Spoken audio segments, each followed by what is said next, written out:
The floor is yours, Glenn. Okay, gentlemen, thanks, Andy. Appreciate it. I suppose the overriding factor in all of this is we all know it's tough. It's very, very tough out there at the moment. For charitable organisations, I don't know if you guys are CEOs or fundraisers or a combination of them, but it's tough for the fundraisers as well. And I think there's been a little bit of an environment, and I hear from talking to individuals that they find themselves under excessive pressure.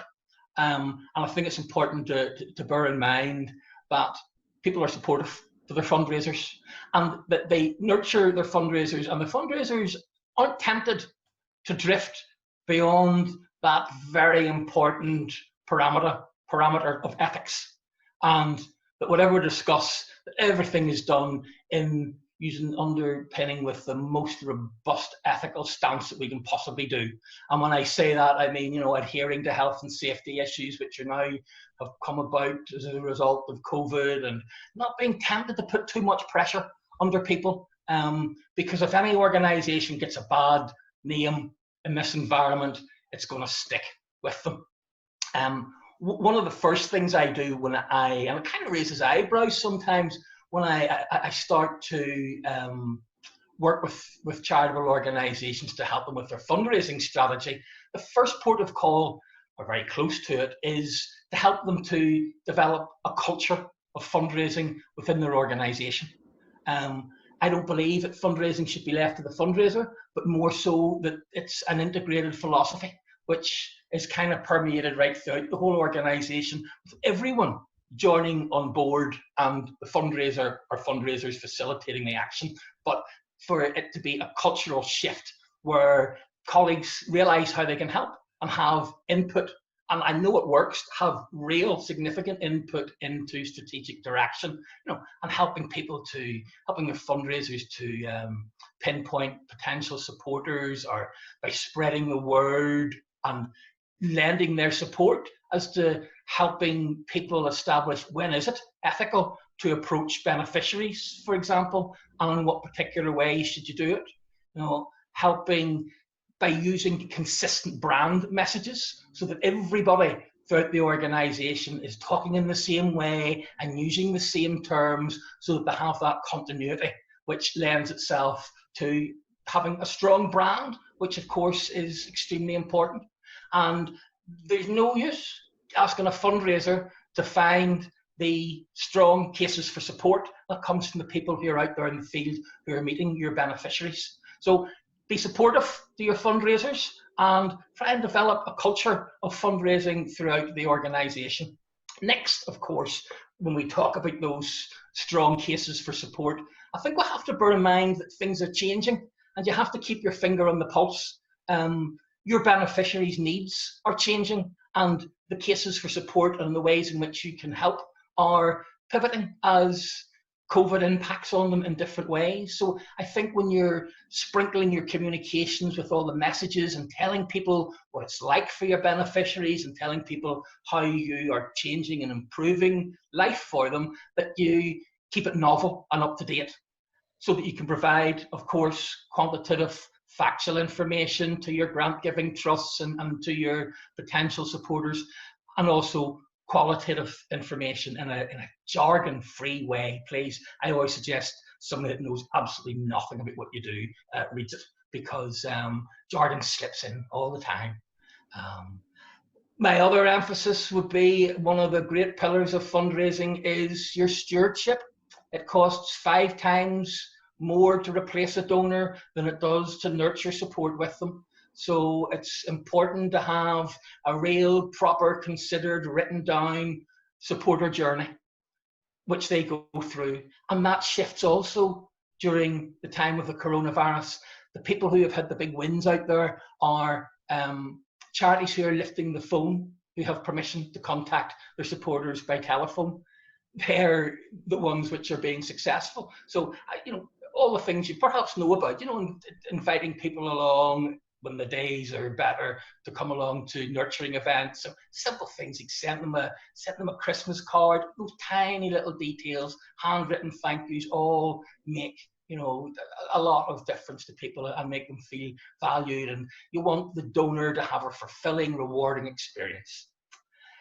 It's tough when you're doing strategic planning now. What we used to do was we used to make informed decisions based on what happened in the past and use it to make decisions for the future. But the world's all topsy-turvy. It's all over the place now. So really, when we're talking in terms of strategic planning, I think it's important to measure your element of risk and pessimism.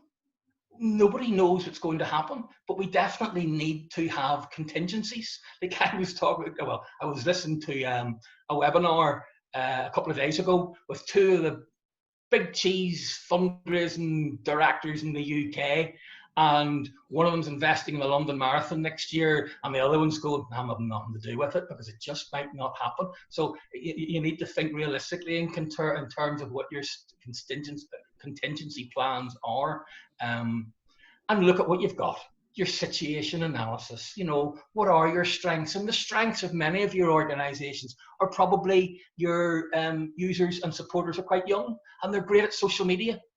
There may be weaknesses as well. There's certainly opportunities out there. I'll tell you, there's a great appetite for young people. The biggest post which I ever put out on LinkedIn about 2 weeks ago attracted about 72,000 people looked at it, and that was for a very, very small charity called Heavy Mental. Yes, called Heavy Mental. And what they're doing is they're encouraging mental health awareness in primary schools, secondary schools, and preschools as early intervention.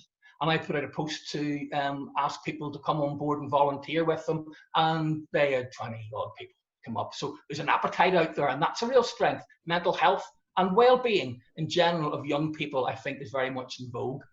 And of course, more so than ever, gathering intelligence externally, looking at what similar organizations do, keeping your finger in the pulse by, following the communications of NICFA and the Institute of Fundraising. I talked to one guy who said that he got 35 out of 39 grant-making trusts funded him during COVID. And I said, well, how come such a hit rate? He says, you got to get in quick. He says, as soon as it comes out, you have to get in quickly and you have to very clearly impress upon people the urgency that there is. So be aware of what's going on and think of things like your legacy giving's probably going to get hit because the stock market is down. Think of new areas which you could maybe capitalize on. Is it now the time that you have paid members? Would your supporters like to become committed givers and become paid members, with you, of course, giving them regular communications in return for how their donations are having an impact? And thinking about your in-house events. What do? Do you really want to carry through with an event which has an element of risk? In 2 months, we could all be in lockdown again. It's entirely possible. So maybe you give people an alternative. You rubber stamp them in by giving them a pledge, by signing them up, and they have a commitment fee.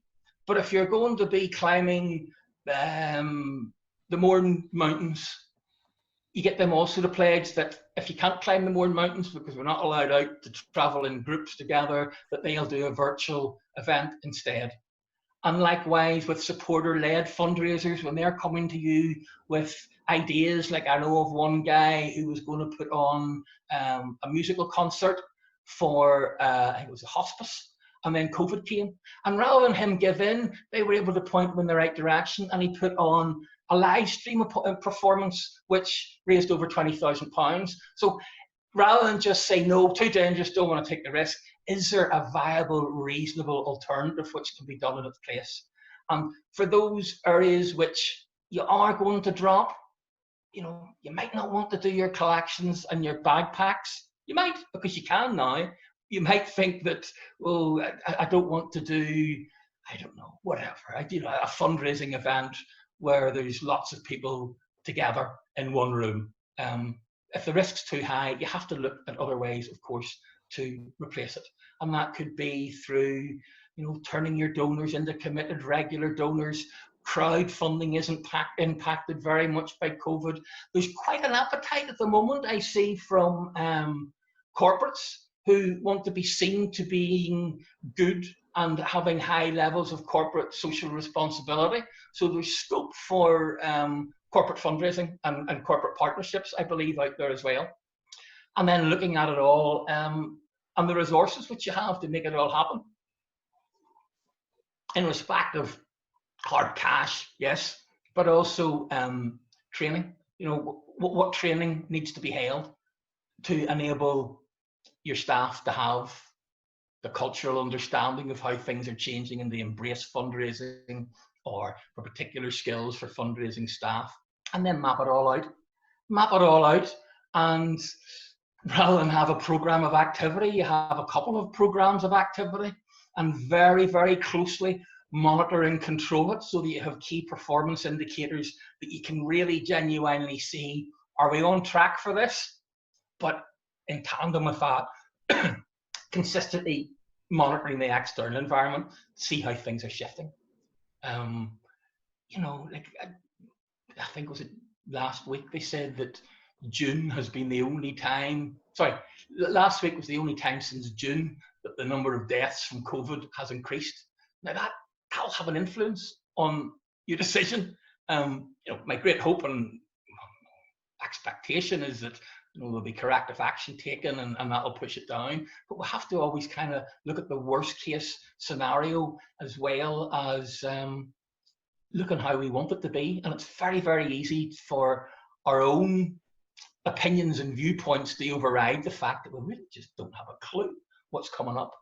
So the monitoring and the controlling and checking on what's going outside in the world round about us is of extreme importance.